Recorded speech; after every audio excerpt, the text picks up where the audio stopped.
This page is the cover of Total 64, Volume 1, Issue 3. Blimey, look at that giant yellow robot from Blast Corps. The main features are prominently displayed, leading with a full review of Blast Corps. They reckon it's tougher than a Tonka toy, which sounds promising. We've also got Doom 64 taking center stage. The big question is if it's the Bloodfest of the year. The cover promises a full review to find out. Over on the right, Turok is getting a complete solution, alongside a chance to win the game and some goodies. And who could miss FIFA 64? There's a competition to win copies and esports merchandise, plus a full review and player's guide. The smaller print lists more inside, including reviews for Human Grand Prix, Doraemon, and Ganbare Goemon 5, first looks at Star Fox and Turok, Dinosaur Hunter, seems they're keen on Turok, N64 accessory lowdown, and even a bit of SNES versus N64 action. Looks like a packed issue. This page is flogging PlayStation Solutions magazine, eh? The ultimate guide for serious players, offering full solutions for Blood Omen, Legacy of Kain, Dark Forces, and tips for Monster Truck. Grab it for £3.95. This page welcomes us to the dawn of a new editor.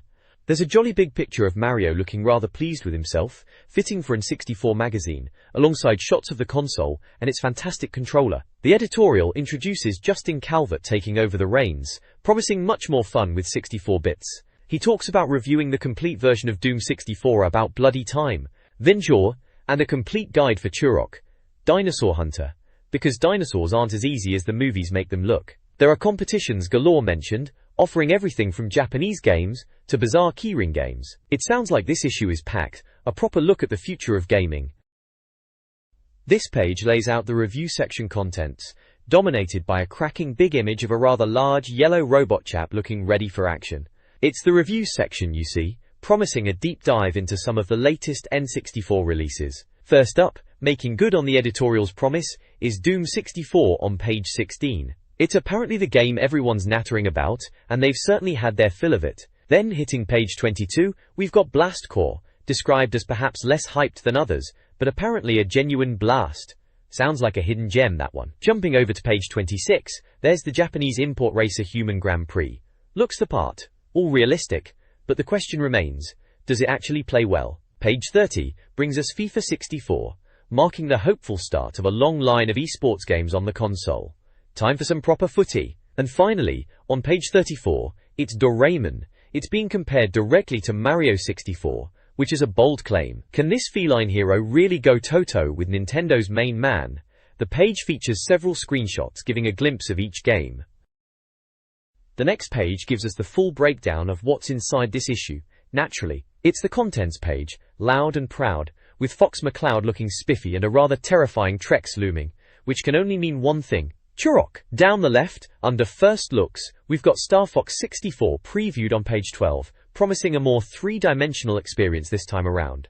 Let's hope so. Ganbare Goemon 5 is making its mystical ninja way to the N64 on page 14, and there's something called Wonder Project J2, a foster parent simulation, which the magazine sounds slightly hesitant about. Over on the right, under Tips, Turok gets a complete solution, on page 48 handy if you're stuck with those pesky dinosaurs or poachers. And FIFA 64, which we heard about in the review's intro, gets some tips on page 70, hopefully helping you bag that digital trophy. There's also a competition to win FIFA 64 and Turok goodies, which is rather generous. The features section delves into N64 accessories, to buy or not to buy, on page 40, and pits new N64 games against their 16-bit SNES counterparts on page 85. New game. Game? Finally, the regulars column lists all the usual bits like editorial, news and the reviews section itself. Page 15, just like the previous page said. The cheat zone, back issues and what's coming next month. Looks like a packed issue then. This page kicks off the Total 64 news section, fronted by a rather imposing looking character, presumably ready for a digital dust-up. We're immediately treated to a peek at Dark Rift, a 3D fighting game from Kronos Digital Entertainment.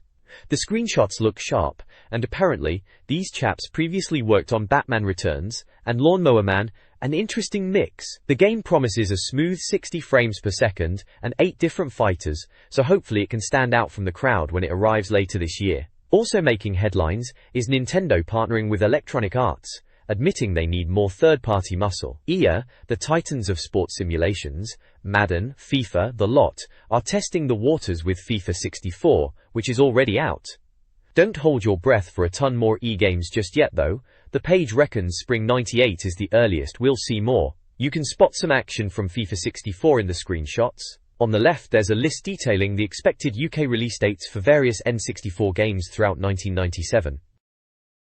This page continues the news update, kicking off with a look at Hudson Soft's upcoming 3D beat-em-up, Heroic Duo, which was briefly touched upon in Issue 1. Apparently, it's still on track for a release by year-end, though currently, only 2 characters have been revealed. Let's hope they inject a bit more visual flair than the rather generic Power Ranger.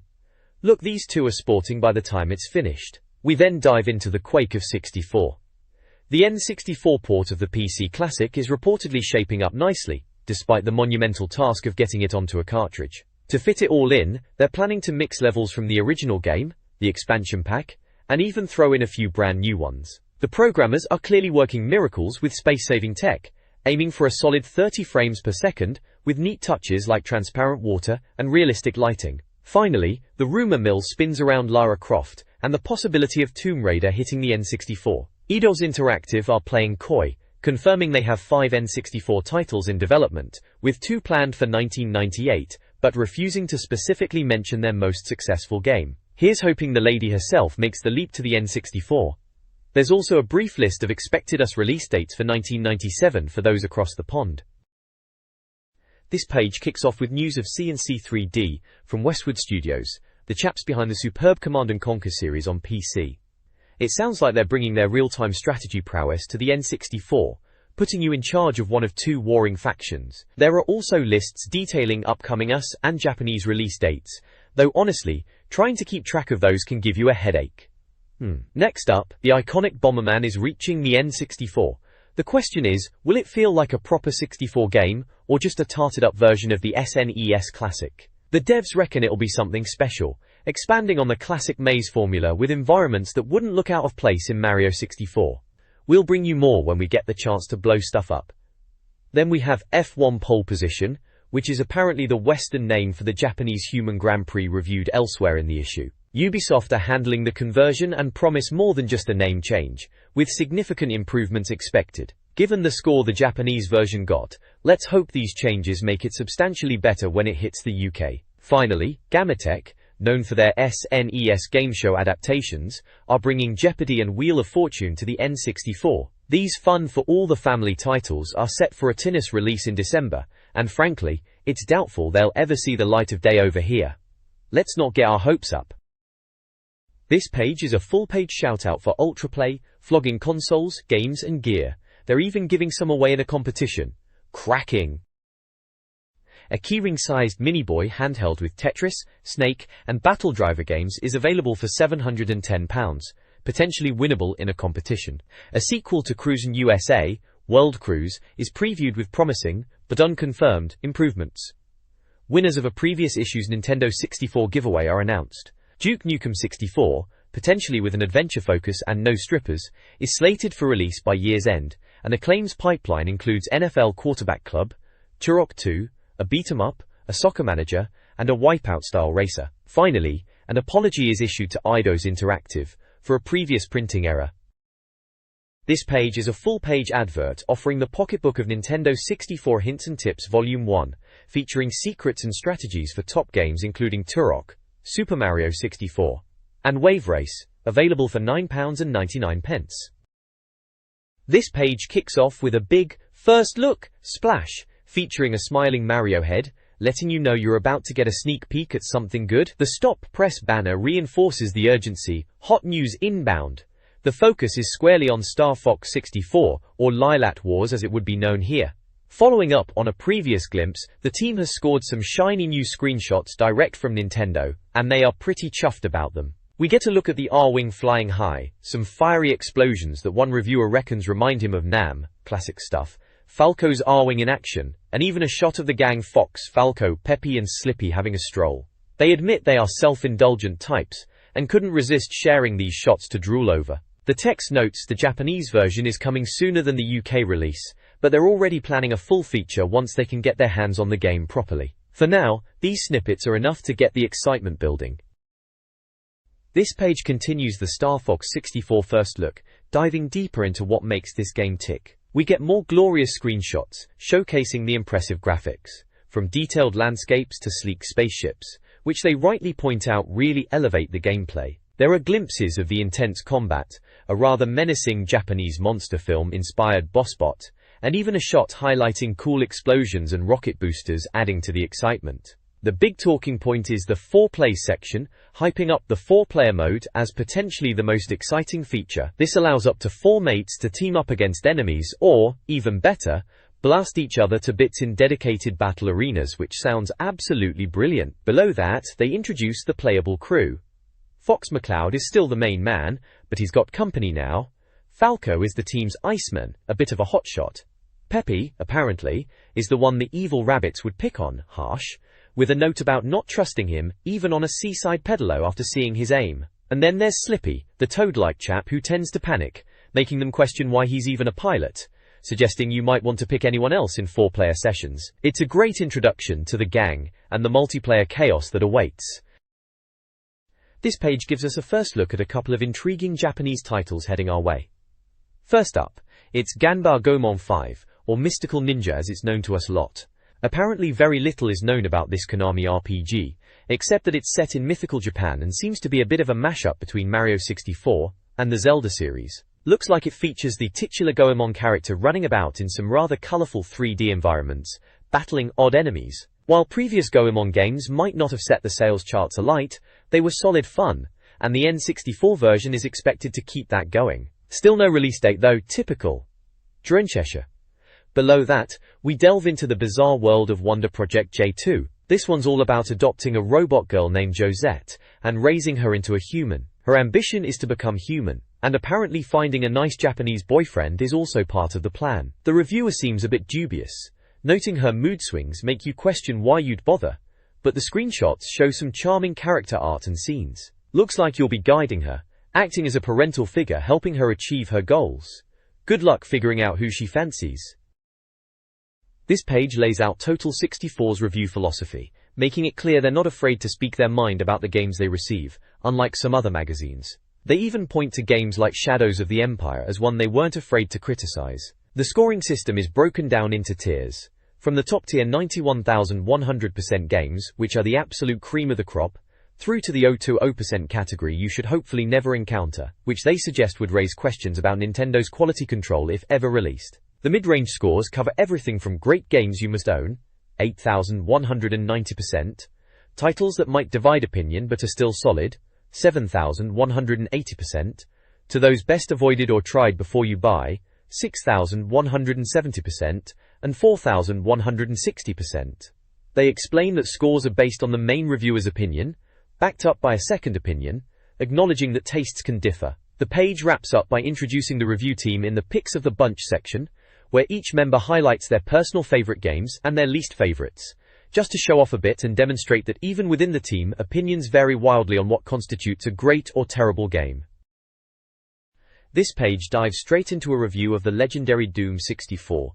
Dominating the page is a huge red Doom logo, backed by fiery skull imagery, and the game's title repeated multiple times. The text wastes no time establishing Doom's massive impact, highlighting how it spawned countless Doom clone imitators. The review title questions whether this iteration is the ultimate and final Doom, but asks the critical question, do we still need it? Screenshots showcase familiar hellish corridors, gruesome monsters like the pink mancubus, or whatever they're calling it now, and plenty of visceral action and gore.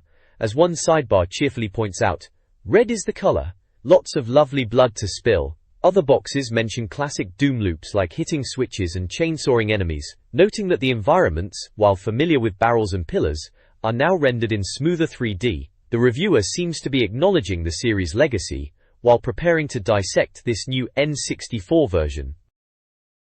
This page continues the deep dive into Doom 64, featuring a huge Crimson 64 graphic that pretty much screams 90s.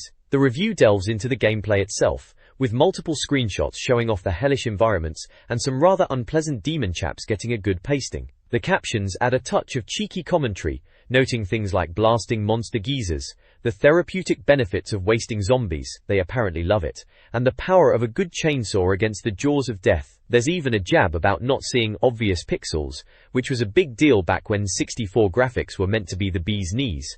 Justin's personal take seals the deal. Coming from a long-time Doom aficionado, he admits it might not match PC giants like Duke Nukem for character control, but he's utterly chuffed with the atmosphere and sheer nastiness. He's particularly impressed with the bigger levels, new weapons, and overall improvements, declaring his Mario 64 cartridge is now collecting dust and advising readers to kiss their social life goodbye if they pick this up. Sounds like he's had a rather good time with it then.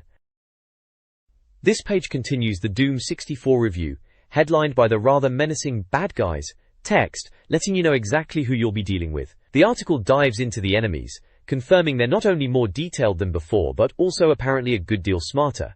So no more just standing there like a lemon waiting to be shot, eh? It touches upon the level design, highlighting the numerous secrets dotted about, and contrasts it with the varying quality of previous console ports, particularly giving the Saturn version a right good hammering. The review praises the improved graphics, noting richer colors, varied textures, and better detail, like wire meshes and working monitors, which all contribute to a much more immersive experience. Weapons feel meatier too, with the chain gun getting a special mention for its satisfying sound and feel. Multiple screenshots show off the action, from a close-up of a particularly nasty-looking demon, to in-game views of combat, exploding barrels, and how well the game renders the distance, a big win for the N64. There's also Nick's take, who, as a longtime Doom fan, is thrilled it's on the N64. He loves the atmosphere and graphics, but admits the core gameplay hasn't evolved much compared to new arrivals like Turok or the upcoming Duke Nukem. Still, if you're after pure unadulterated scary action,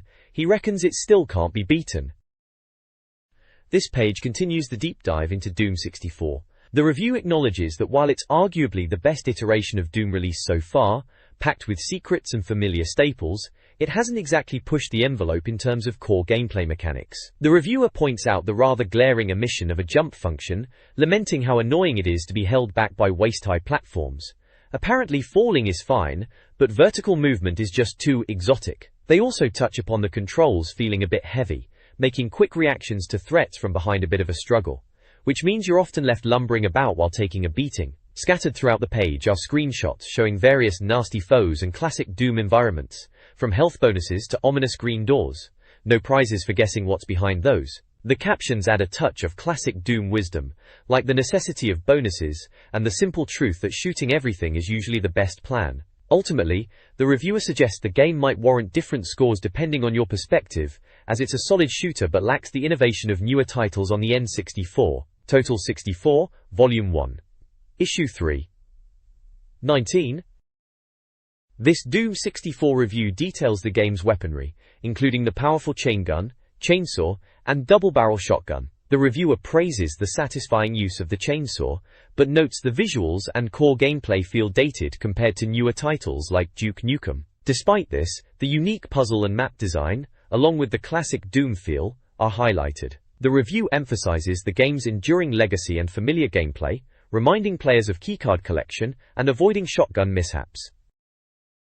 This page continues the Doom 64 review, showing off some more of the arsenal you'll be packing. There's the humble fist, which apparently makes you wear questionable brown gloves, a true fashion disaster in the demon-slaying world. You've also got the classic pistol, mainly for the early game or when you're properly out of ammo, which, let's be honest, is a state no self-respecting Doom Marine should ever find themselves in. The mighty rocket launcher is back, better than the original, but best kept for when things get up close and personal. The shotgun gets praise for its power and fast reload, likely your go-to for most situations. And yes, you absolutely got the chain gun, letale. Screenshots litter the page, showing various demonic encounters and parts of the levels. There's a specific call-out for those infamous flickery light bits that'll give you a headache. Sounds like a true sign of early 3D rendering. The review also laments the unforgivable lack of multiplayer, which is a massive blow for a game like Doom. Finally, the verdict is in. Graphics score a solid 93, hailed as the best-looking and smoothest Doom yet. Sound gets an 88 for being atmospheric, especially with the volume cranked. Playability hits 93 because, well, it's Doom, what more do you need?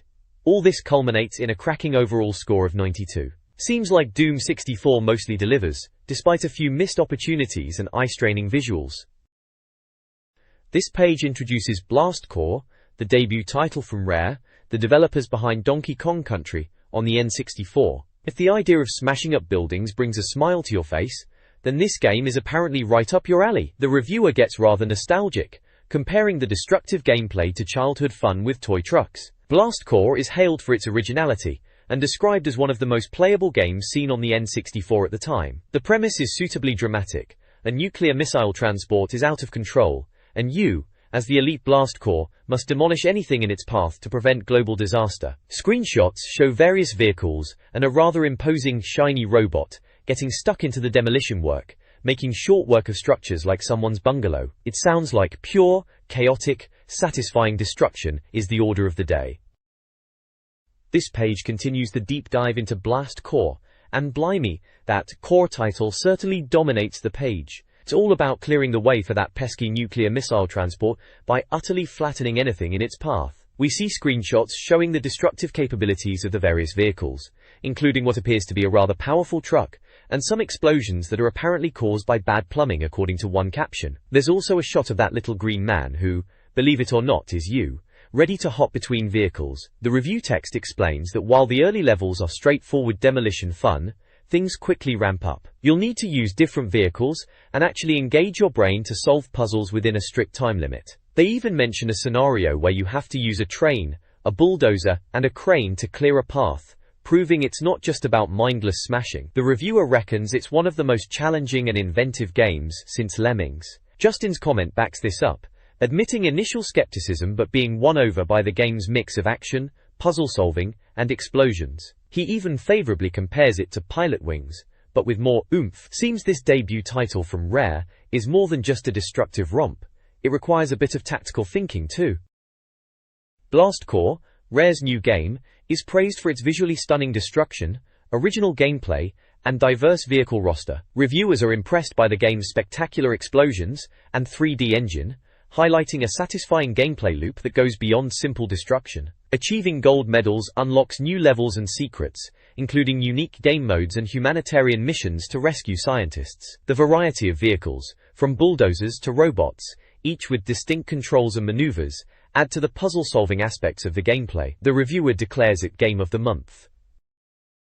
This page dives deeper into the Blast Corps review, showcasing the impressive range of machinery you get to commandeer. The menu section highlights the diverse vehicle roster, from the mighty Ramdozer and skidding Backlash dump truck to the Skyfall turbo jeep, Thunderfist rolling robot, J-bomb jetpack, ballista motorbike, sideswipe car with literal iron fists, a simple train, a nippy police car, and even a handy platform crane. Each looks purpose-built for causing maximum disruption, and even a Hazamos Grey. The review text praises the game's depth and the sheer number of levels, mentioning there are apparently 50 or more, all unique. It notes the graphics are functional, but the explosions are insanely colorful and detailed, giving the vehicles a nice metallic gleam. Sound gets a mixed review. While the explosion sounds are impressive and themes are catchy, some voice samples seem to grind on the reviewer's nerves. The sheer fun of rescuing stranded scientists and blowing up cities makes it one of the most original and addictive games about. The verdict gives scores.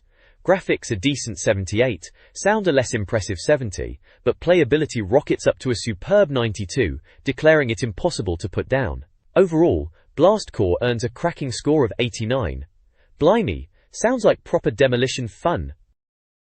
This page zooms onto the track with a review of Human Grand Prix, set to be released in the West as F1 pole position. The reviewer takes a look at the Japanese version to see if it offers the kind of high-speed simulation that's been missing from the N64 lineup so far, comparing it to the previous racing hits like Wave Race and Mario Kart. We get a good look at the action through various screenshots, highlighting the different camera perspectives available. Apparently, the realistic cockpit view is an absolute nightmare to use, while the strap-to-the-nose view is strictly for the psychos among us. There are also more practical views, including one suggested as the best for seeing the track, and another closer option for those who perhaps enjoy a whiff of carbon monoxide. There's even a shot showing a pit stop for dry tires, proving even virtual puddles can cause chaos. It sounds like the game aims to bring a proper arcade racing experience home, without the need for loose change. A review of Human Grand Prix for the N64 details its racing features, including the Monaco Tunnel and customizable options like driver swaps and renaming. The tracks are praised for accuracy, but criticized for sparse details and wide curves in some corners. The game is described as sitting between simulation and arcade races, potentially lacking the depth of rivals like F1 on PlayStation or Sega Rally on Saturn. Customization options like acceleration and steering are highlighted, suggesting a deeper level of tuning.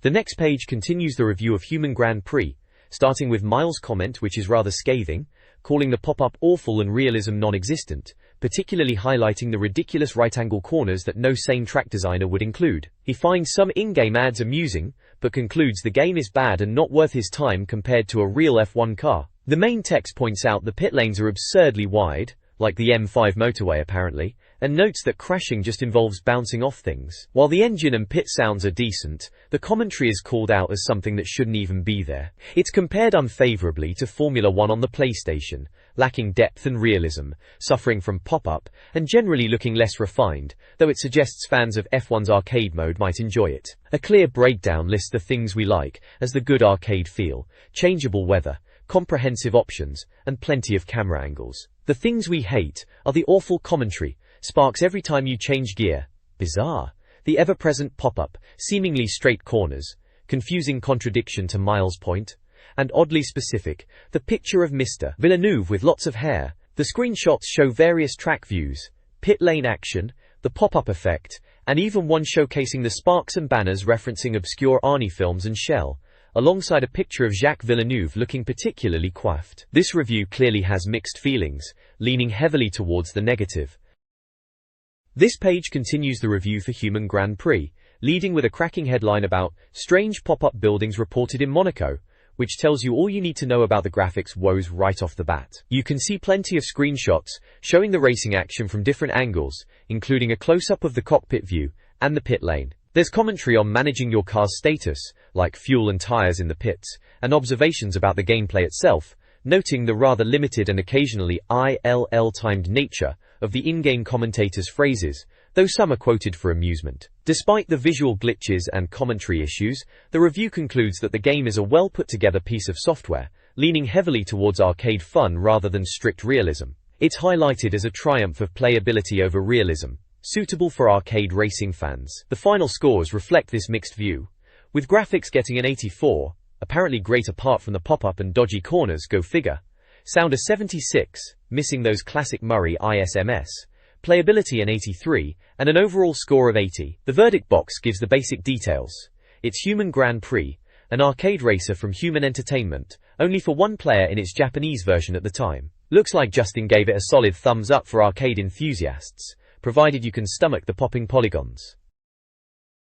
This page kicks off a review for the much-anticipated FIFA 64, announcing EA's commitment to N64 development with potentially huge partnerships. The page features a massive FIFA 64 graphic dominating the center, surrounded by various gameplay screenshots showing the game in action from different angles on the pitch. The text starts with a philosophical look at sport, particularly football, positioning it as a rare positive outlet for humanity compared to our usual knack for causing bother. It humorously describes football as a way of life for fans who religiously attend matches, even mentioning the faithful at places like Accrington Stanley. The review highlights the excitement for the game within the magazine's office, suggesting it's a title they've been eager to get their hands on, having followed the series since its debut on other platforms. The screenshots include a menu screen showing league and international options with flags, and various action shots showcasing players on the pitch and the stadium atmosphere, like the caption asking, "Big stadium, eh?" There's also a cheeky caption about a player looking like he plays for Plymouth Argyle. It's clear the mag is keen on the game,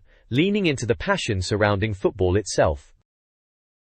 This page continues the FIFA 64 review with a giant stop play heading, suggesting a pause in the action, or perhaps the reviewer's frustration.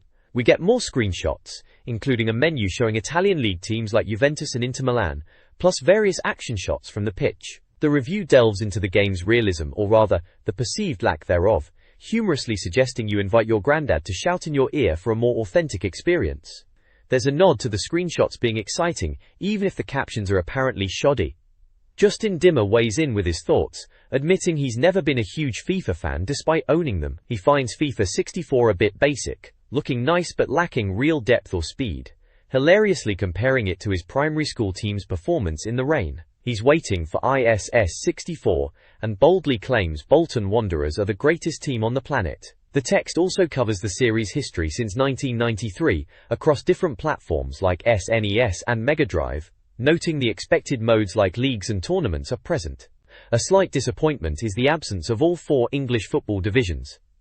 Commentary from John Motson is mentioned, providing soundbites throughout.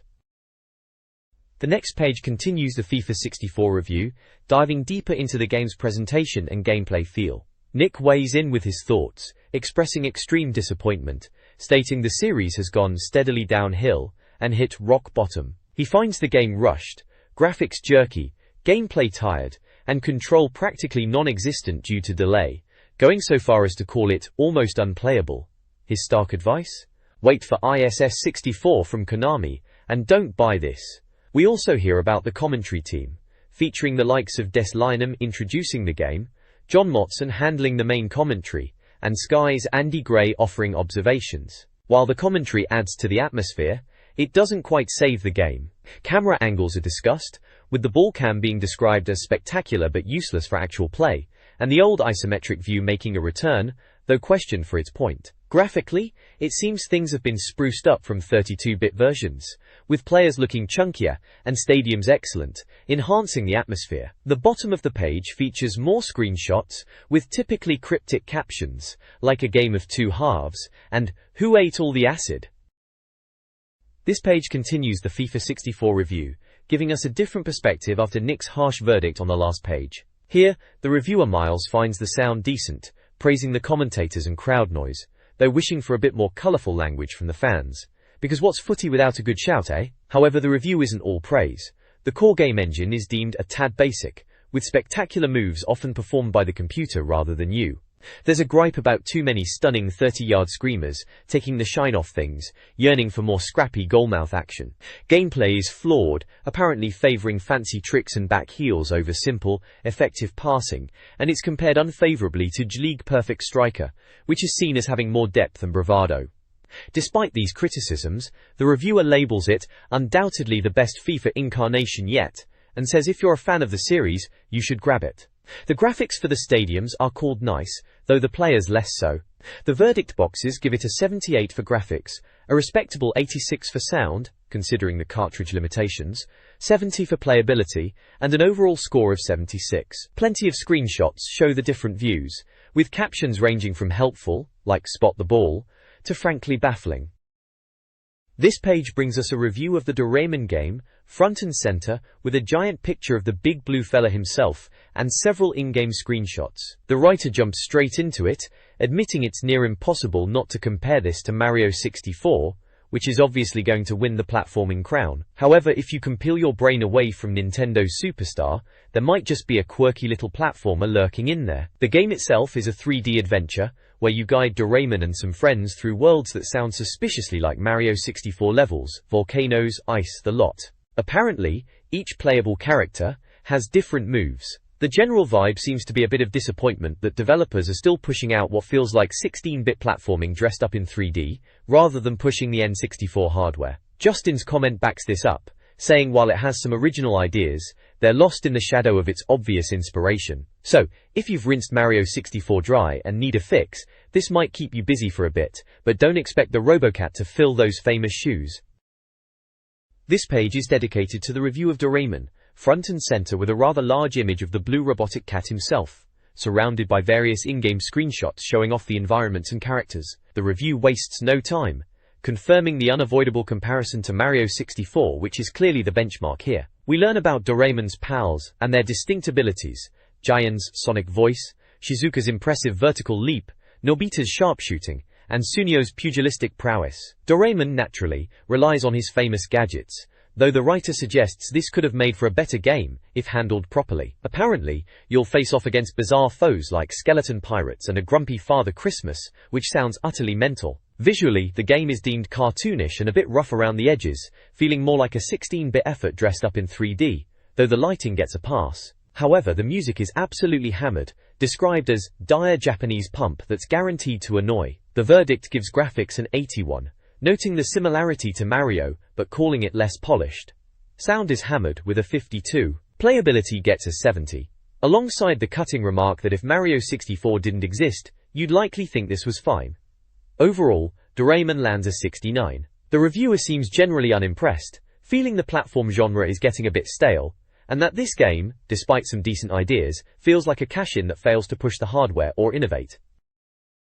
This page jumps into a reviews roundup, where the magazine revisits previously scored N64 titles. Kicking things off is Super Mario 64, which the review hypes up as potentially the greatest video game ever. It lavishes praise on the way Mario is brought to life, his fluid movements like running, somersaults and flying, and the intensely addictive gameplay that apparently causes the classic throw the controller, then pick it up 5 seconds later syndrome. Accompanied by various screenshots showcasing the vibrant 3D worlds, Super Mario 64 earns an absolutely stellar overall score of 96. Following that, we have a look at Cruisin' USA. The reviewer seems utterly bewildered by this one, questioning if they've time-warped back to the late 80s, and calling it a bad version of Outrun. Described as a port of a crap arcade game, it's slammed for being sluggish, having dire graphics and offering terrible playability. The comparison to PlayStation racers like Rage Racer leaves Cruisin' USA firmly in the dust. With accompanying screenshots of its rather dated appearance,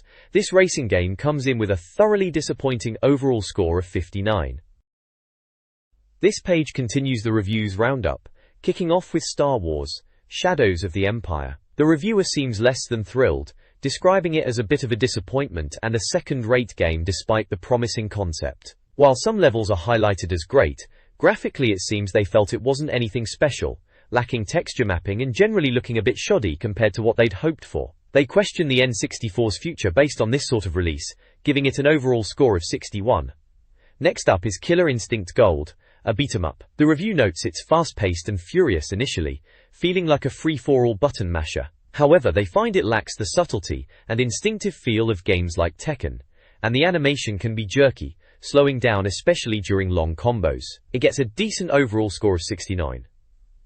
Finally, we have Pilot Wings. This one seems to have been a delightful surprise for the reviewer, who wasn't initially enthusiastic but ended up loving it. They praised the varied missions, which range from exciting to genuinely relaxing, allowing players to just float around and admire the stunning scenery. With various modes like hang gliding and jetpack flights, they highly recommend it as the closest most players will get to flying. Pilot Wings soars high with an excellent overall score of 95.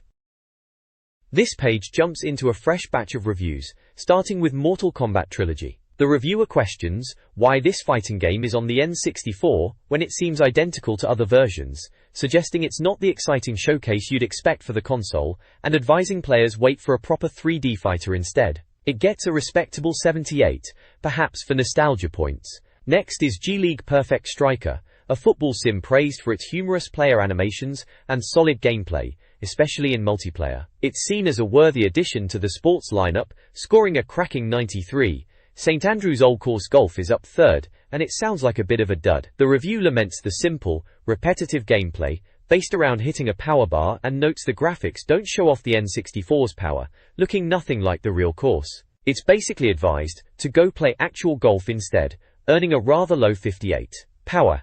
Finally, Mario Kart 64 races in. While it has new tracks and better graphics than the SNES original, the reviewer ponders if it's truly worth the higher price tag if you missed the first game. Despite the slight cynicism, it's still called fun and addictive, particularly in multiplayer, earning a strong 93. This page jumps into a fresh batch of reviews, starting with Wave Race 64. It sounds like the reviewer was absolutely blown away, calling it the closest they've ever come to real jet skiing. They reckon it's an extremely playable and unusually original piece of software, with the only thing missing being Pamela Anderson apparently. If you're after a racer, this one gets a stunning 96. Next up is Turok, Dinosaur Hunter. The reviewer admits they're not normally into this type of game, but Turok definitely won them over. They praise the superb graphics, atmospheric sounds, and the sheer variety in how the dinosaurs meet their maker. It sounds like it kept them hooked, until Doom 64 arrived and scores an impressive 93. Below that is King of Pro Baseball. Despite knowing nothing about baseball or Japanese, the reviewer had a blast, especially in multiplayer. They found it instantly playable with humorous characters, and declared it the best baseball game on the N64, giving it a cracking 91. Finally, we have Wayne Gretzky's 3D Hockey. Described as faster and more aggressive than other hockey games, it's called a big bundle of fun from start to finish. It's an enjoyable sports sim that captures the essence of the sport, packed with options and genuine players. Graphically, it's the best hockey sim scene, making it a must-buy for fans, earning a solid 90. This page is asking the big question, to buy or not to buy, when it comes to N64 accessories. It looks like, with all those spare pennies you saved, not buying every single game out there, the mag wants you to splash out on some shiny new kit. Warrington. First up is the mythical 64DD drive. This is the big buzzardun, promised to be faster than a CD drive and packing extra RAM. It's meant to plug into that mysterious hole on the top of the console and bring all sorts of goodies like expansion discs and potentially a modem for downloading demos or linking up games like Doom and Duke Nukem. Problem is, the release date is well into the future, Christmas '98 in the UK, and even that sounds like a long shot. Don't hold your breath is the advice here, and frankly, waiting that long for anything in gaming feels like an eternity. Then there are the official colored pads. Glorious. The same trusty N64 controller you know and love, but now in cool colors like blue, red, yellow and green, alongside the classic grey. These are apparently hitting the UK around June '97, perfectly timed for Mario Kart, costing £29.99. The reviewer reckons they're totally worth importing right now if you can't wait, calling them hotter than an Eskimo in a sauna when they finally get here. Hard to disagree. Who wants a boring grey pad when you can have electric blue? This page continues the accessory deep dive, kicking off with video cables that'll make your picture pop. First up, the Blaze SCART cable, costing £29.99 from Fire International. This is apparently essential if you've splashed out on an imported N64, especially at US One, as the reviewer found their Jap console only worked in black and white until this beauty sorted it out. It might not be cheap, but it's praised as the best SCART lead they've come across. Next, the Blaze video cable for £9.99. Also from Fire International. If your telly has video, this promises better picture quality without losing sound, which can be plugged into your telly or stereo. Sounds like a no-brainer for a tenner. True. Then there's the Jolt Pack, a mysterious item designed to recreate in-game explosions and jolts, mentioned in relation to Star Fox 64 and Blast Corps. It sounds like a neat idea that could work in other genres too, but its UK price is TBA, though the Japanese get it free with Star Fox 64. The reviewer thinks anything over £20 would be cheeky. You also see a picture of Mario himself, probably excited about the potential jolts. Finally, the Blaze SFX64 adapter for £19.99.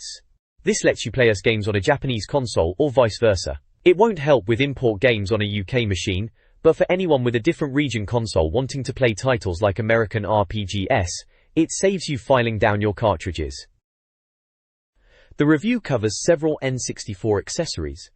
A 1MB Blaze memory card, 4 times the official size, is praised for its unique, less prone to error dual-switch design, £19.99.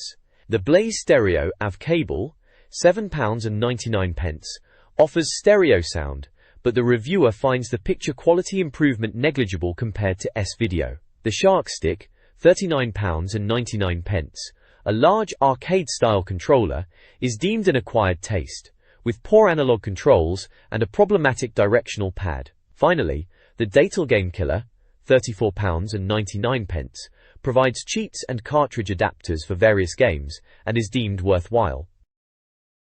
This page continues the accessory focus with a look at more third-party kit for your N64. First up is the Interact SuperPad 64 Plus controller, apparently comfortable until you actually use it, with the reviewer finding the D-pad and analog stick placement awkward, especially in games like Turok. Best to try this one before splashing out £29.99. Next, the Universal Converter, the only known adapter to play foreign games on a UK console by slotting a UK cartridge in the back. It mostly works, but the reviewer hit some picture quality issues and couldn't get past the title screen on Wave Race 64. It's currently £34.99, but might be available cheaper soon.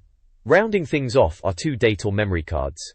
The Memory Card Plus is 4 times the official capacity, priced at £19.99, and differs from the previously reviewed Blaze card by using a single button to change pages, which could be pressed accidentally. Then there's the Datal Mega Memory Card, a beast, 20 times the size of a standard card, with an LED display. At £34.99, it's great value, but your only real problem will be finding enough games to fill the thing.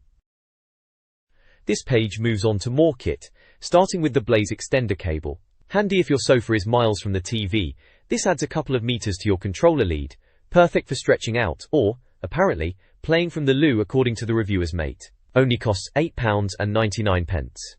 We've also got two options for lugging your console about. The basic carry case is just a plain bag, £13.99. Not exactly bespoke, but it'll do. The deluxe version is much better, purpose-built by the games for £27.99, with proper spots for your console, controllers, games and memory packs, much more the ticket for carting your precious N64 around. Lastly, they feature the official Nintendo controller pack. Available from April 97 for £14.99, it's the official option, though the reviewer notes it's smaller than many unofficial versions, and you might be better off with a third-party multi-page one for value, despite the lack of that coveted N64 logo. Oh, and look, a competition! You can win one of 10 Miniboy 55 handheld games, those little keychain jobbies that look like tiny block puzzle games.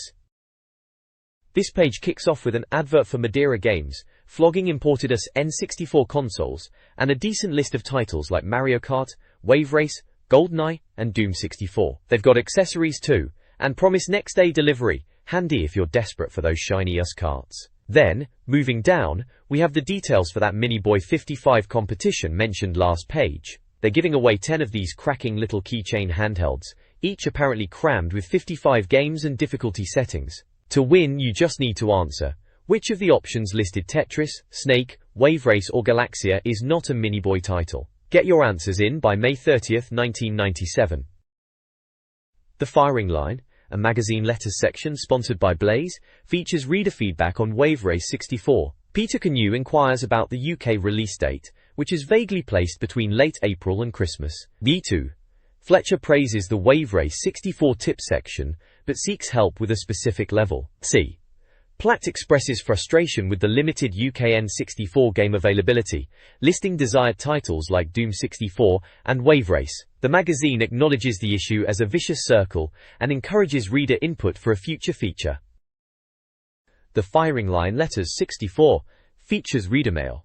Mr. Manson seeks Pilot Wings 64 bonus level cheats and sequel news, getting a response mentioning a Game Killer cartridge and no confirmed sequel. David Waller inquires about playing cheaperus N64 games in the UK, receiving advice on universal converters and potential picture quality issues, especially with Wave Race. Ben Foster's Star Letter praises the magazine's reviews and competitions, requesting more detailed review scores, and the promised Mario Kart 64 guide, which is delayed due to the game's release date. The issue includes Pilot Wings characters, Mario Kart images, and a Boba Fett picture.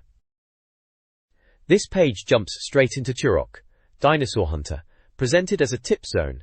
The main visual is a rather fierce-looking dinosaur, likely one you'll be trying not to become lunch for. Dominating the page is the bold yellow title, Turok, Dinosaur. On the left, there are a few screenshots showcasing the game's first-person action, giving you a peek at the environments, some explosions, and the player character armed up. It's clear this section is dedicated to providing helpful hints for navigating the prehistoric perils and surviving encounters with various toothy foes in the game. Essential reading if you don't want to end up as Dinosaur Chow. This page continues the prehistoric party, kicking off with a rather ambitious caveman figure who clearly isn't afraid of a bit of scale armor and dental work from a dinosaur. The massive OK Hunter title dominates the lower half, looking like a slightly less polished version of the Turok title, which is no accident given the previous page. The introductory text has a right chuckle, musing about how intelligent cavemen would have evolved past needing simple guns to the ultimate evolutionary leap, the ability to go shopping. Apparently they'd be rushing out to grab their copy of Total 64 and shove it in their loincloth. Blimey, dedication. It ties into the tip zone banner at the top, strongly suggesting this is part of the ongoing guide or feature for Turok, Dinosaur Hunter. Looks like we're diving deeper into the prehistoric mayhem, perhaps focusing on a specific character or more advanced survival tips for the game. This page dives straight into the nitty-gritty for Acclaim's Turok, Dinosaur Hunter, promising nothing less than the complete solution for anyone tackling this comic book adaptation on Nintendo's powerful 64-bit machine. Clearly, the folks behind the game knew the winning formula: guns and dinosaurs. The page is dominated by a rather grumpy-looking Trex, probably annoyed it wasn't featured more prominently on the last page. The intro text gives a brief rundown of what to expect in this guide. Locations of key items, weapon details, a peek at the foes you'll face, and even some juicy cheats. Absolutely essential stuff for navigating the Lost Land. Below, they break down the arsenal you'll be wielding, from the rather basic knife, only for emergencies obviously, who brings a knife to a dino fight, to the more exotic pulse rifle, perfect for zapping things from a safe distance. They cover pistols, shotguns, assault rifles, and even that futuristic tech bow, which apparently Robin Hood would have killed for. Looks like everything you need to survive this prehistoric paradise is about to be laid bare. This Turok Dinosaur Hunter Guide details the first level, the Hub Ruins. It provides a step-by-step walkthrough to find keys for subsequent levels, a save point, and the Chronoceptor. The walkthrough also highlights weapon locations, including pistols, shotguns, and assault rifles. Finally, it showcases a range of outlandish weapons, like the minigun, quad rocket launcher, and particle accelerator, showcasing the game's diverse arsenal. This page dives straight into Level 2 of Turok Dinosaur Hunter, helpfully titled The Jungle. The guide reckons this level is twice the size of Level 1, so prepare for a bit of a trek. It walks you through finding the first save point near some ruins, then guides you to the second Chronoceptor piece hidden after navigating some temples and climbing vines. Sounds like a bit of a workout just reading it. You'll also get directions on snagging the 2 Level 4 keys. One involves a jump onto a platform, the other is apparently found after a teleport. The page also gives us the lowdown on a couple of recurring foes. The Poacher, described as surprisingly deadly despite their baseball caps, suggesting you should probably stick to the knife for these blokes, and the tiny but aggressive beetles, which apparently attack repeatedly where you can't see 'em. Brilliant. This page continues the Turok guide, taking us through Level 2, or maybe beyond, judging by the mention of the Level 5 key. It meticulously details how to find the first Level 5 key, which sounds like a proper trek involving a temple, a rope bridge, a cave, and even some underwater swimming before you finally navigate platforms and take a leap of faith off a cliff. Apparently you'll then be near the key, Chori. The guide also spills the beans on how to grab the minigun. After the rope bridge cave, you need to use the grenade launcher to blast your way through a see-through wall to a room containing the gun, along with some extra life force and tech armor handy. We also get the lowdown on the campaigners' soldiers, a recurring enemy type found throughout the early levels.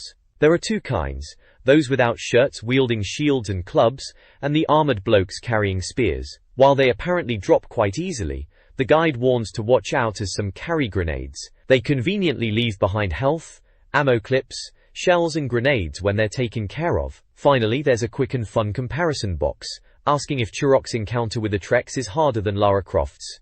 Who do you reckon wins that round?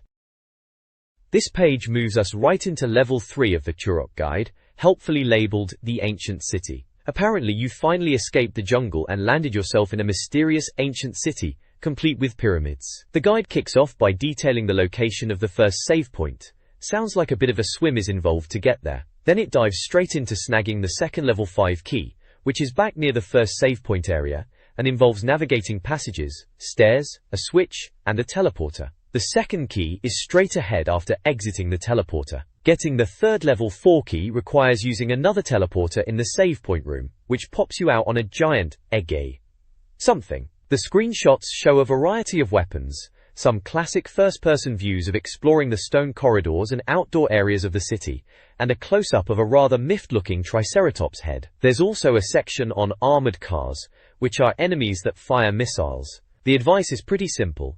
Stay behind them and fire constantly, taking advantage of their wide turning circle. Your main concern is having enough ammo to see them off before they mess you up. Oh, and there's a little blurb questioning if skull fragments are flying off that poor dinosaur's head. Probably not, unless Turok's been very busy. The next page keeps the Turok Dinosaur Hunter Guide rolling, with more essential tips and enemy profiles. The big focus here is the mercenary, described as a nasty piece of work, and the boss you'll face after finding the third Level 5 key. The advice is simple, but brutal. Stay far away, keep moving, and blast him constantly with your long-range firepower like the auto shotgun or assault rifle.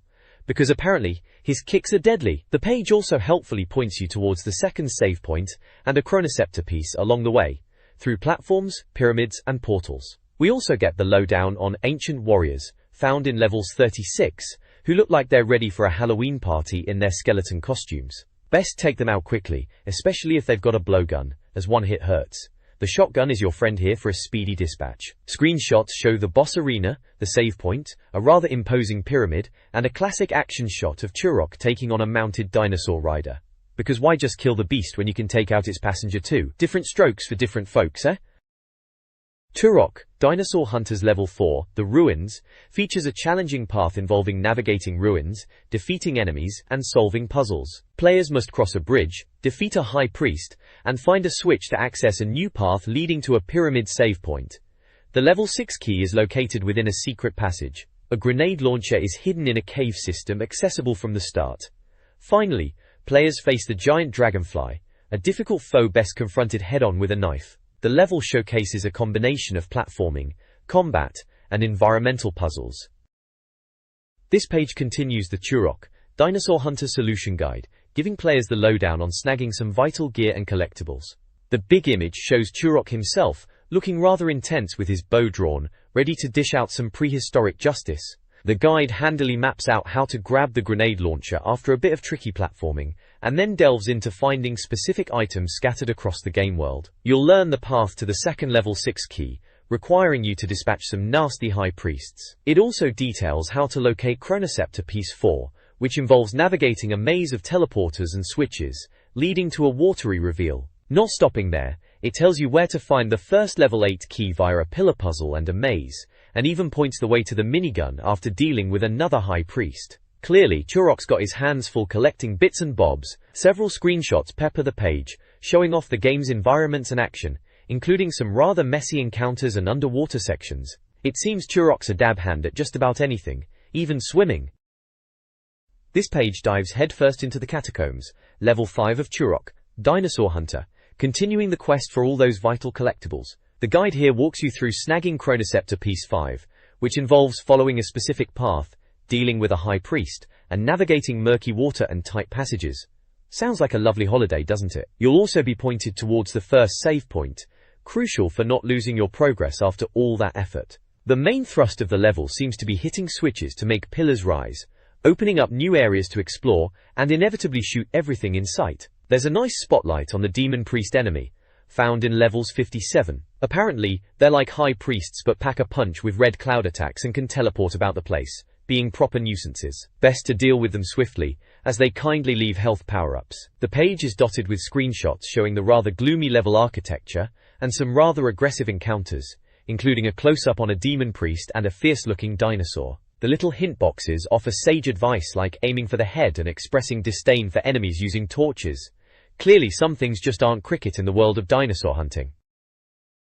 This page continues the helpful tips for Turok, Dinosaur Hunter, delving into Level 5's rather confusing main switch room. Apparently you'll be flipping switches and raising pillars. Sounds like a grand old time. The guide walks you through finding 3 key switches to progress. There are specific instructions for grabbing the Level 6 key, which involves a bit of a swim and some climbing, and even a particle accelerator, which seems to require navigating underwater puzzles and avoiding nasty spikes. You'll also be pointed towards the second save point, after activating all those switches, essential after battling through potentially irritating platforming and underwater sections. The page also spotlights a couple of foes.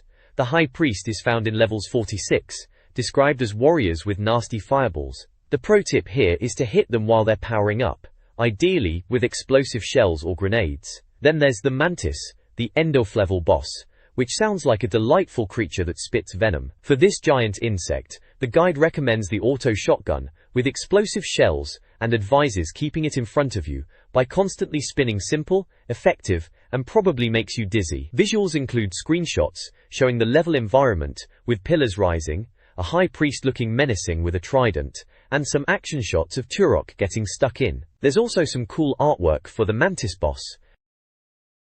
This page moves on to Level 6 of Turok, Dinosaur Hunter, the rather imaginatively named The Treetop Village. As you might expect, it's a village built high up in the trees. Sounds lovely if you don't mind heights. The guide kicks off by pointing you towards the first save point, which involves navigating checkpoints, dropping down holes, and swimming through water. Sounds like a proper little adventure just to save your progress. Then it's back to leaping between platforms, a Turok staple clearly, and taking out any blokes with lasers who get in your way. There's a helpful tip for dealing with the Perlin monster, after another cliff jump, suggesting you get ready to drop it before you even land. The page also features some cracking screenshots, showing the jungle environments and platforming sections. Adding a bit of trivia, there's a "Did you know?" section that reveals a sneaky tactic. If you can get enemies to start firing at each other, they'll completely lose interest in you and just scrap amongst themselves. Apparently, watching two prehistoric warriors tear each other apart is more satisfying than, well, anything else while you casually stroll off. Brilliant! And look at that massive Trex on the page, roaring its head off, clearly unimpressed by your platforming skills. This page dives straight into the enemy guide for Turok, Dinosaur Hunter, starting with the classic raptors. Found on all levels, these chaps are described as surprisingly easy to kill in their standard form with an explosive shell or a bit of rapid fire, but watch out for the bionic versions in later levels. They're tougher, and pack a plasma cannon. Next up is the Dimetrodon, appearing in levels 4, 6, and 7. These reptilian beasts have a nasty bite, so the mag advises keeping a safe distance, and hitting them with grenades or explosive shells. Finally, the guide covers the formidable Campaigner's Sergeant, encountered in levels 1 to 6. Think of him as a standard soldier but dialed up to 11, with extra armor and a pulse rifle that fires in bursts. Best tactic? Get behind cover and peek out for shots, with crossbows or the assault rifle being your go-to weapons. Definitely don't even think about pulling out your knife, because that won't end well. Defeating him nets you some handy health, clips, and an energy cell. The page also includes tips for snagging various goodies across the levels, like the alien weapon, Chronoceptor P6, and multiple level 7 keys, often requiring a bit of platforming, swimming, and defeating specific enemies like the High Priest. Sounds like the usual Turok fare. There's also a general tip about asking the dodgy characters hanging around for advice, which is rather sporting of them. This page takes us into the depths of level 7, aptly named The Lost Land in Turok, Dinosaur Hunter. The magazine describes it as a charming wasteland of lava, volcanoes, and spooky dark caves. Sounds like a holiday destination. The walkthrough guides you through the level, starting with locating that all-important first save point near a cave adorned with skulls. After a quick dip into a teleporter, prepare for a proper scrap, as defeating enemies is the key to raising pillars needed for platforming progress. Following another teleporter, and some log-lowering action, the guide points you towards some serious firepower. You'll find the quad rocket launcher by heading back near that first save point, and doing a bit of leaping about. For the even chunkier fusion cannon, you need to retrace steps from the first save point, wading through foes and hopping across pillars until you hit the next checkpoint. Given the previous page's notes on level 7 enemies like the Dimetrodon, you'll definitely need these big guns. Screenshots give you a taste of the level's gloomy visuals and intense combat, while the main artwork pits the game's hero, Turok, against a rather fierce-looking dinosaur. Exactly what you'd expect from Dinosaur Hunter. The guide provides strategies for defeating various creatures in Turok, Dinosaur Hunter. Purling gorillas are best handled with tech arrows. Killer plants from level 7 require explosive shells. Subterranean worms are best avoided, while demon enemies are countered by dodging their red beam attacks. The guide also details how to obtain Chronoceptor P7 and level 8 keys, involving platforming, teleporters, and defeating high priests. A screenshot hints at a hidden item. This page dives into the end game of Turok, Dinosaur Hunter, specifically tackling the final level 8. Apparently it's a massive maze, not quite the walk in the park you might expect for the final level, which is just typical. It gives a step-by-step guide to finding the first save point, involving following walls, entering caves, climbing ladders, and navigating rooms full of robots. There's also a breakdown of a couple of specific enemy types you'll encounter. First up, the alien infantry, found in level 68. These chaps have jetpacks and nasty weapons, and are prone to trying to flank you. The guide suggests explosive shells are the way to go, with just one knocking out 6. If you're running low on those, the pulse rifle is your backup. Then we have the Leaper, found in all levels. These reptilians are a real pain, leaping about the place. They come in 3 flavors: hatchlings, normal, and adult. The first 2 are apparently easy enough to dispatch with pretty much any long-range weapon, like a pistol or shotgun. The adults, however, are a bit tougher, and need a few extra hits to put down. Good to know, saves you wasting your best ammo on the little ankle biters. Plenty of screenshots showing the level environment and enemies too. This page continues the Turok, Dinosaur Hunter solution, delving further into the later levels and introducing some nasty enemy types. First up are the attack bots, from levels 7 and 8, apparently coming in red and yellow flavors. They're described as particularly lethal, especially the yellow ones, with their spiraling rockets. Best break out the explosive shells, or the grenade launcher for these lads. Next we have the Sludge Beast, exclusive to level 8. These giant sewage crabs sound like they enjoy playing hide-and-seek in the putrid water before popping out to surprise you. The guide recommends shells, or the pulse rifle, but advises against grenades in enclosed spaces. Sensible advice, really. There's also a step-by-step guide covering the path to the second and third save points, involving lifts, negotiating lava, dealing with purling creatures, and finding transporters. It sounds like level 8 is quite the elaborate structure. Finally, the page gives us the lowdown on the campaigner, the end-of-game boss. This chap sounds intimidating with his ghostly skull face and scepter. The advice is to strafe constantly and hit him with the chronoscepter when he's still. Then switch to rapid-fire weapons like the assault rifle or minigun, or the auto shotgun, while dodging his blue energy and fire attacks. Sounds like a proper showdown. Turok, Dinosaur Hunter's final level, the final confrontation, features challenging encounters. Level 8 introduces a rocket-wielding Triceratops, requiring powerful weapons. Cyborg warriors and sergeants, stronger than regular enemies, are best taken down with pulse rifles or explosives. The legendary T-Rex, armed with lasers and fire breath, demands a strategic approach with fusion cannons and distance. The guide details navigating maze-like areas, finding a chronoscepter piece, dealing with laser grids and levitators, and reaching the final transporter to face the final boss. Collecting ammo and power-ups in the final corridor is crucial. Geese. Turok, Dinosaur Hunter cheat codes offer a wide range of options, from viewing credits and enemy galleries, to becoming invincible or unlocking all weapons. Players can enjoy unlimited ammo, disco dancing dinosaurs, pen and ink mode, and even special programmer-named cheat modes with combined effects. Infinite lives are also available for those struggling with challenging levels. The codes allow for customized gameplay, from visual tweaks to powerful weaponry. This page is the vibrant cover of Total Internet, boldly proclaiming itself the essential internet magazine. The central dramatic headline screams, "The day the web stood still," hinting at some serious digital drama inside. The cover promises a special report on whether the internet is grinding to a halt, alongside a massive directory reviewing and listing over 550 websites. Proper old-school internet exploration, that is. There are also features on channel hopping, winning a flashback mobile, and cyber essentials gadgets. Visually, it's a mix of classic imagery, featuring a slightly distressed-looking woman in red, a cool retro-style rocket, a chunky remote control, and what looks like a set-top box. All topped off with a big on-sale now burst, just in case you weren't tempted enough. Looks like they were tackling some big questions about the net back then. This page is all about winning. Right here we've got a big, bold competition offering the chance to bag a copy of Turok, Dinosaur Hunter, and some lovely goodies. The main image is pretty epic, showing Turok himself looking rather buff, squaring off against a rather angry-looking dinosaur, classic N64 stuff. To enter, you just need to answer a question based on a previous issue. What overall score did we give Turok in issue 2? So, if you missed that issue, you might be out of luck, eh? You needed to get your answer in by the 10th of June 1997. Entries could be sent via postcard or, get this, email. Sounds very modern.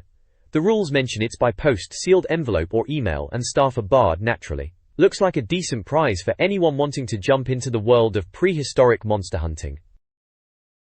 This page dives straight into the beautiful game, offering up an exclusive guide to ease FIFA 64, hailed here as the most successful footy sim ever hits the N64.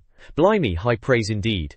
The page kicks off with a section on tactics, emphasizing the attacking mantra, attack, attack, attack. It pushes for total football, advising on formation choice based on your style and team. It talks about using wingbacks to bomb down the flanks and get behind the defense to cross the ball in, hopefully finding players waiting in the box. Sounds like a proper old-school English approach, just lob it into the mixer. Checks. Next up are formations, highlighting a few options. There's the 352, noted as the formation England used during Euro 96, fingers crossed. It works better for you than it did for them in the semi-finals, eh? Then the bog-standard 442, described as the traditional English formation, apparently only successful outside the Premiership since 1966. Ouch. Finally, there's the sweeper, a flexible option for either driving out of defense or just mopping up behind your back four handy for those tricky teams. The screenshots show the game in action and the team management screen, letting you see the player layouts for these formations. Seems like solid, if a bit pointed, advice for dominating the virtual pitch. This FIFA 64 masterclass explores various formations. The 4-2-4 is ideal for Route 1 football, the 4-3-3 for passing and midfield control, and the 4-5-1 for tight midfield defense. Tactics like defend and all-out defend are also discussed, though the latter's name might be misleading. General tips include taking on defenders for potential penalties and aiming for powerful headers on crosses. Jaya. This page dives further into the FIFA 64 masterclass, building on the tactical formations from the previous page with some hands-on gameplay tips. If you're feeling brave, there's the all-out attack tactic, which is exactly what it sounds like. Pile everyone forward for a last-ditch attempt at an equalizer. Just be warned, this can leave you completely exposed if it doesn't work, leaving your players scattered like confetti in a hurricane. Passing is covered next. Forget running the length of the pitch, even the worst teams can shut that down. Instead, focus on smart passing, especially out wide to your wingers to stretch the defense and get behind them. There's also a handy tip for executing a quick 1-2 pass using the B button, which is essential for breaking down stubborn defenses. Finally, we get to tackling. The advice here is simple and effective. Stick to the normal tackle. Slide tackles are best avoided as they're tricky to time and will likely just result in a free kick or a yellow card, which is just asking for trouble. Just get your player between the attacker and your goal and jab the tackle button. The ball should be yours. Oh, and apparently, the referee wears black. Who knew? This page continues the FIFA 64 masterclass, drilling down into the finer points of scoring goals. First up is shooting, which is obviously rather important if you fancy winning anything. The key tip here is the first-time shot after a quick 1-2 pass, catching the keeper out with pure pace. Volleys are powerful but tricky, while long shots give the goalie too much time to sort himself out. You can boost your chances by building power and aiming low towards the corner. Or, if a defender is dawdling in the 6-yard box, just slide tackle him and hope the ball bounces off you and into the net. Simple. Next, we tackle corners, offering a couple of routes to goal. You can play it short to the edge of the box, turn, and whip a cross lob towards the far post for a potential header. Alternatively, punt it long towards the penalty spot and mash the button for a header. Hopefully one of your lads connects. And yes, apparently you can even score direct from a corner if you curl it right at the last moment. Sneaky. There are screenshots showing the action, including one rather nostalgic shot labeled as "Little Boys Playing in the Park." Lovely stuff. This page dives into the cheat zone, rather unexpectedly featuring Mario for a section dedicated to the rather ordinary racer, Cruisin' USA. It promises tips and cheats to spice things up. The main focus is unlocking content and adding effects to Cruisin' USA. You can find cheats to access courses you don't normally get on the individual selection screen, letting you race them without cruising the whole USA first. There are also button combinations to unlock hidden cars, like the Jeep, police car, and school bus. Because who doesn't want to race a school bus? On top of that, if you choose the police car or school bus, you can activate flashing lights and a siren. The best bit though, is the Nitro Boost cheat. After getting your name on the hot lists for a hot time, you can scroll to the bottom, hold left, and witness a spooky disembodied head rolling across the screen saying, "I love this job." Mental! The page is adorned with several screenshots showing gameplay from different tracks, the car selection screen, and the finish line. This page offers cheats for J-League Perfect Striker, including unlocking teams through codes or league mode, and a big head player's cheat for a humorous visual effect. For Killer Instinct Gold, cheats unlock all difficulties, skipping the credits, and allow playing as the boss Gargos.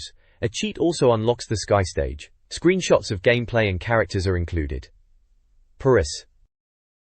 This article details some unusual glitches and tricks in Super Mario 64. The hat trick involves losing and then recovering multiple hats from a specific location. Controlling the camera during the post-Bowser sequence is possible with a second controller. The Carry the Rabbit trick, while seemingly pointless, allows carrying a rabbit through the castle. Finally, punching butterflies in specific levels can transform them into bombs or helpful mushrooms. Screenshots showcase the gameplay. This page dives into some cracking tips and cheats for Mario Kart 64.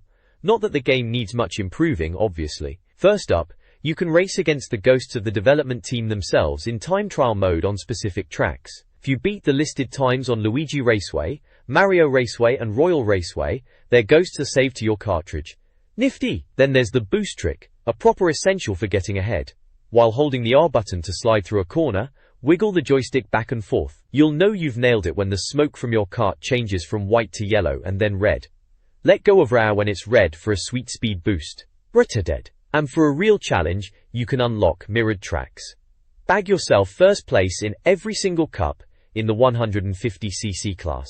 Once you've done that and reset your machine, you'll find a new option on the title screen, allowing you to race on mirrored versions of all the tracks. Handy for keeping things fresh, eh? The page shows off some great screenshots of the action too. This page is dedicated to the utterly essential finishing moves in Mortal Kombat Trilogy. If we're being honest, these ludicrously violent, bizarre, or sometimes even friendly finishes are exactly why we pumped so many hours into these games. The page lists the inputs for various characters' fatalities, brutalities, animalities, friendships and babalities. Because what's better than a brutal spine rip? A little jig apparently. You've got the lowdown for a stack of characters including Cyrax, Jax, Baraka, Ermac, Johnny Cage, Jedi, Liu Kang, Gorkang Lao, Kano, Mileena, Kitana, Cabal, Nightwolf, and Nobsaibot. For each fighter, it details the button combinations and required distance to pull off their specific finishes, from Jax's Slice and Dice to Scorpion's classic Toasty Fatality. Though he's not explicitly listed, his moves often appear. There are also a couple of small screenshots scattered about showing some of the glorious outcomes. Mastering these moves is half the fun, and this page gives you all the gory, goofy details you need to show off. This page continues that incredibly useful guide to Mortal Kombat Trilogy's glorious finishes. Just when you thought you'd seen it all on the last page, this one brings out the big guns with more characters and even more ridiculous ways to end a fight. Here you've got the full rundown for Penguin, yes Penguin, Shang Tsung, Sonya, Stryker, Rain, the Thunder God Raiden, Reptile, the rather large Shiva, Sindel, Scorpion, complete with his classic Toasty Fatality. The cyborg version of Smoke, Sub-Zero, and even Human Smoke. It's the same format as before, detailing the distance and button inputs for every fatality. Both of them usually. Brutality, button mashing chaos. Animality, transforming into something fierce or daft. Friendship, being nice is just as valid. And babality, turning them into a crying infant. Honestly, who needs martial arts skill when you can turn into a giant scorpion or a bull? Being nigh. There are also a few screenshots showing off some of the finishing moves, just in case you needed visual proof of Sonya's friendship or Stryker's, well, whatever Stryker does. It's essential info if you want to humiliate your mates properly. This N64 NBA Hangtime Guide reveals secret tricks for boosting gameplay. Players can duplicate existing players like Dennis Rodman, and unlock hidden characters like Mortality, Ed Boon, by inputting specific names and pins. Secret play modes accessed through button combinations include altering player size, disabling music, enabling turbo, and more. Further codes change appearance, disable CPU assistance, and activate unique game modes. A random team selector and a method for changing Rodman's hair color are also included. Warrington's. This page dives into the cheats and tips for a couple of stone-cold N64 classics, starting with Pilotwings 64. It's rightly hailed as an excellent flying sim, with some handy cheats detailed here. You can find the Birdman stars hidden across various levels, like Holiday Island and Central Park. Grab your jetpack and explore those secret spots like underwater arches and hidden coves. There's also a brilliant little exploit for getting a perfect 100 on the Jumble Hopper level every single time by finding a specific teleporter doorway. Next up is Shadows of the Empire, featured alongside some cool Hoth battle screenshots. Look, there's dash render. The page spills the beans on secrets for that level. Repeatedly holding down the camera button lets you cycle between flying an X-Wing, a TIE fighter, go figure, and the Outrider. Plus, if you're dedicated enough to collect all the challenge points, you get different rewards depending on the difficulty, from a Lebo scanner on easy to a sweet 30 seconds of invincibility, and all weapons on hard. Sounds like a fair trade for chasing down collectibles. This page is all about giving you the edge in the absolute classic, Turok, Dinosaur Hunter. The magazine clearly holds it in high regard, hailing it as one of the best games they've ever seen. Alongside some cracking screenshots showing off the dinosaurs, weapons, and intense action, it spills the beans on a host of cheats. You'll find the essential game breakers like unlimited ammo and all weapons, naturally. But things get wonderfully strange, with cheats like pen and ink mode for a stylish black and white wireframe view. and disco mode, which brings strobe lights and dancing enemies to the prehistoric jungle. There's also infinite lives and spirit mode, giving you invincibility and slowing down those nasty foes. Handily, entering just one cheat unlocks a dedicated cheat menu to switch them on and off. The writers even joke that they couldn't find a cheat to stop the Trexes from putting the Frighteners on you. This page dives headfirst into the aquatic brilliance of Wave Race 64, serving up a boatload of tips and cheats to give you the edge. Clearly, the magazine reckons this water racer is well worth your time. You've got the lowdown on unlocking the reverse tracks mode, just conquer the expert level, simple as that apparently. They also spill the beans on how to get 2 players racing as the same character in Mayax vs mode, which requires a specific controller dance. For you stunt fiends, there's a whole section dedicated to racking up massive scores by cleverly pausing the game right after landing a trick. Sounds like a proper exploit, but it gets even better with descriptions of new stunts like the double flip, helicopter stunt, and even pulling off a tricky triple flip. Get the speed, get the air, and mash those buttons, lads. Saving the best for last, they explain how to pull off some ridiculous dolphin tricks, including riding the beast itself. Yes, you can actually ride a dolphin in the warm-up mode, if you follow their instructions about holding the analog stick. There's even a tip for getting a perfect speed burst start by timing your gas press. It's packed with useful info for dominating the waves. This page features a fantastic competition from Electronic Arts, offering readers the chance to bag an esports merchandise haul and one of 10 copies of FIFA 64. To enter, you need to answer a multiple-choice question about which title listed isn't an esports game.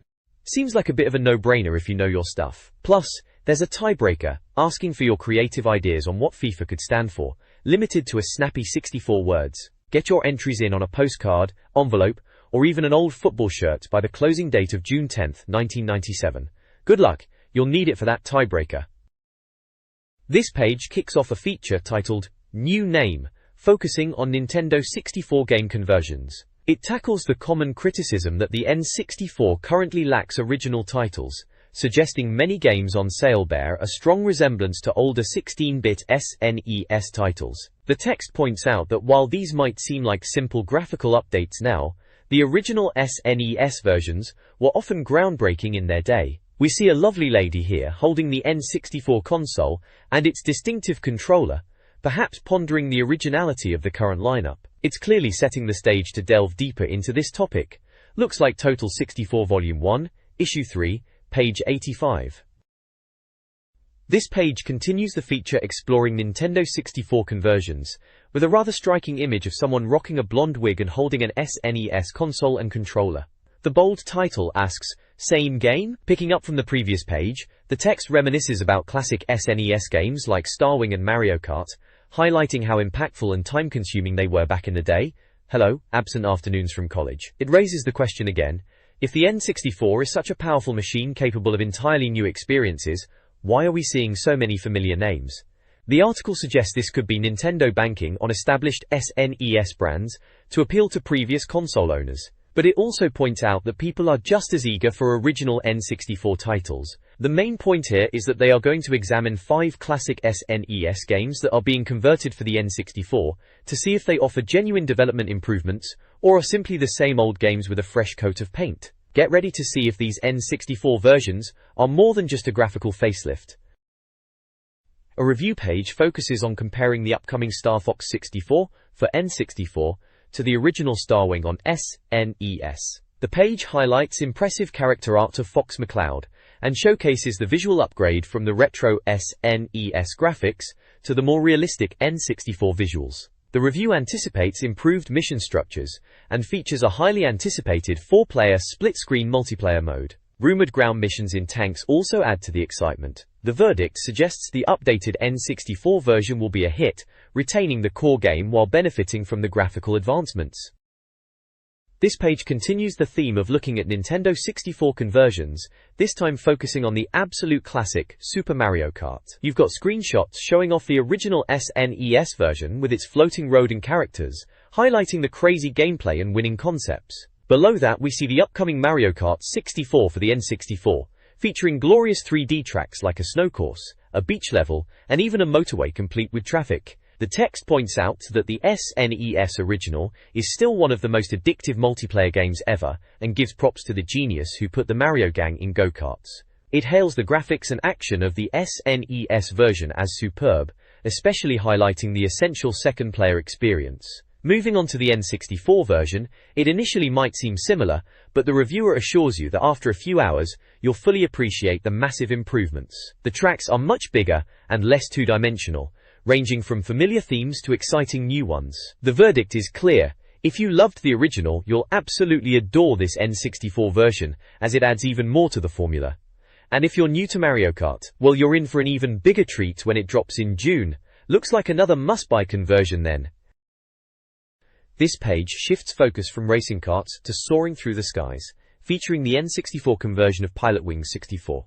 The layout shows screenshots comparing the original SNES Pilotwings with the upcoming N64 version. The review starts by admitting the original SNES game didn't quite hit the mark for the author, finding it a bit slow despite the unique concept. They even poke a bit of fun at the old graphics, noting the flat ground and Spectrumish fonts, but concede it was cool back in the day. However, they were completely won over by Pilotwings 64. The mission objectives are far more varied, and the 64-bit graphics are called really quite stunning, showcasing incredible varied terrain compared to the flat plains of the original. They highlight the sheer number of different craft and flight modes.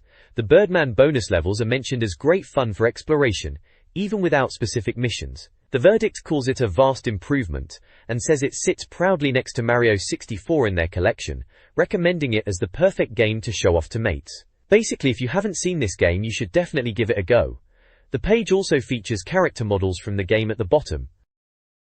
This page dives headfirst into the absolutely essential Super Mario 64, framed as a significant leap from the 2D adventures of Super Mario World and earlier. They kick things off by showing comparisons between the classic NES/SNES Mario games and the stunning, for the time, N64 version. The reviewer acknowledges that many readers will be familiar with Mario World, and they're comparing it for context, but make it clear that Mario 64 is a whole new ballgame. It's described as Mario's biggest adventure yet, venturing into a real-time 3D world. They highlight the gameplay as similar in essence but transformed by the third dimension, creating a completely new gaming experience. With 120 stars to collect, many cleverly hidden, they reckon you'll be playing this for weeks. The usual characters are back, joined by new faces ready to challenge you. The only thing missing is riding Yoshi early on, though he makes an appearance if you manage to bag all 120 stars. The verdict, without a shadow of a doubt, it's one of the greatest computer games ever. No self-respecting N64 owner should be without it. This isn't just a game, it's history in the making. Screenshots showcase various levels, like the slippery slope, underwater areas, and inside the castle. The next page takes on another absolute titan, The Legend of Zelda. After a couple of cracking adventures on the NES, this feature focuses on A Link to the Past, Link's incredible journey on the SNES.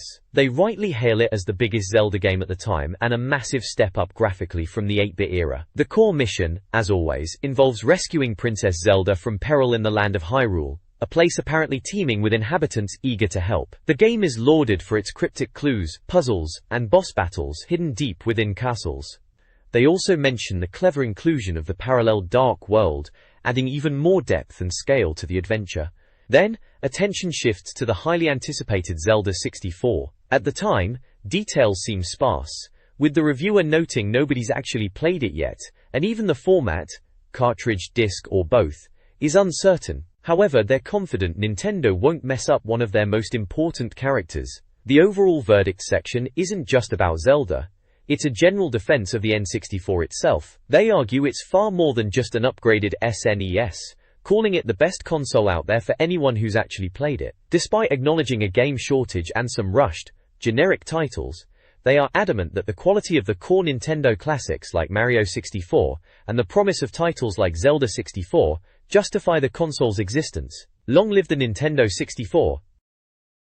This page is an order form for total 64 back issues. You can grab previous magazines packed with classic N64 content, including reviews and previews, for just £4.95 each while stocks last. This page is a full-page advert from Excitement Direct, offering a massive selection of Nintendo 64, Super NES, and PlayStation games and accessories via mail order with fast delivery. This page is a rather vibrant pitch to get you hooked on the magazine, promising a cracking deal of 12 issues for the price of just 9 if you subscribe. They're shouting about their in-depth reviews, claiming to put games through the ringer before slapping a score on them, highlighting blasts from the past like Blast Core and a level from Turok, Dinosaur Hunter to prove their mettle. Not one to shy away from a challenge, they also boast about their tips and solutions section, packed with hints and cheats from experts ready to help you conquer the toughest levels. And who better to feature than Mario, soaring through the air because let's be honest, he fixes everything, doesn't he? This page then is the nitty-gritty of it all, the actual form you need to fill out to get your hands on Total 64 every month. They're dangling the carrot of 12 issues for a tidy sum, £35 if you're in the UK, or £45 if you're further afield in Europe. Sorry Yanks, looks like you're out of luck this time. Us subscriptions aren't on the menu. You can pay by check, postal order, or whip out your plastic, Visa, or access for the UK lot. Just fill in your details and send your hard-earned cash off to Exeter. It's all about saving money apparently, so dive in if you fancy getting the mag delivered right to your door. Looks like this is from Volume 1, Issue 3, for those keeping track. This page is your gateway to the digital world of Rapide Publishing, giving you the crucial web address, http://www.rapide.co.uk. It's all laid out rather neatly, pointing you towards various sections of their online presence, including helpful things like links, direct email contact, and the all-important game reviews, no doubt where the good stuff is. You can also find out about their magazines, company news, and delve into the About Us section if you fancy knowing more about the fine folks who put this publication together. Plus, they've included all the classic contact details at the bottom, the full address down in Exeter, phone and fax numbers, and a direct email address. Handy for getting in touch, or just seeing what else they're up to online. This page is all about looking ahead, highlighting what's coming in the next issue, which hits shelves on the 30th of May. The big features promised are a review of the highly anticipated Star Fox 64, described rather grandly as one of the greatest 16-bit games ever reaching the N64. Quite the claim. We see a sharp-looking render of Fox McCloud himself, and a classic R-Wing screenshot. They're also dishing out cheats for the atmospheric Doom 64, showing a couple of intense screenshots to get you in the mood for some demon blasting. And if that wasn't enough, a preview of GoldenEye 007 is on the cards, featuring a cool shot of Bond ready for action, confirming the name's Bond in it. Alright, maybe they said that, but I won't. Plus, they'll be covering Tetrasphere, Wonder, Project J2, and War Gods. Looks like the next issue is absolutely stacked with N64 goodness. This page is the magazine's sign-off, featuring a passionate editorial penned by Justino, under the bold headline, Quality Not Quantity. The author, seemingly a convert from the PlayStation world, argues that while the N64 might have fewer games available right now, the quality is undeniably superb, contrasting it with what he calls a plethora of substandard software elsewhere. He highlights Wave Race 64, pictured here with a sleek jet ski and rider, as a prime example of the original and excellent titles gracing the console. The piece encourages readers to focus on the quality of games rather than just the sheer number of releases, promising plenty of superb titles to come. On the left, you'll find all the essential contact details and a list of the dedicated folks who brought this issue to life, including the managing editor Chris Marquet and editor Justin Calvert. This page is a full-page promotion for Sightings magazine, investigating alien phenomena and asking if they come in peace. It boldly declares, "It's out there." This page is the front cover, naturally. We've got some massive robots stomping about, looking like they've just finished a rather messy demolition job. The big chap front and center is a rather fetching yellow and orange number, ready to lay the smack down. Behind him, a blue bot with a rather ominous glowing red eye stands guard. Right in the middle, proudly displayed, is the Total 64 logo, complete with an actual bulldozer rammed into the number 6. A rather literal take on building something, I suppose. Down at the bottom we see it's brought to you by Rapide Publishing from Exeter, offering their contact details for anyone keen to get in touch. Looks like we're in for some heavy-duty N64 goodness inside.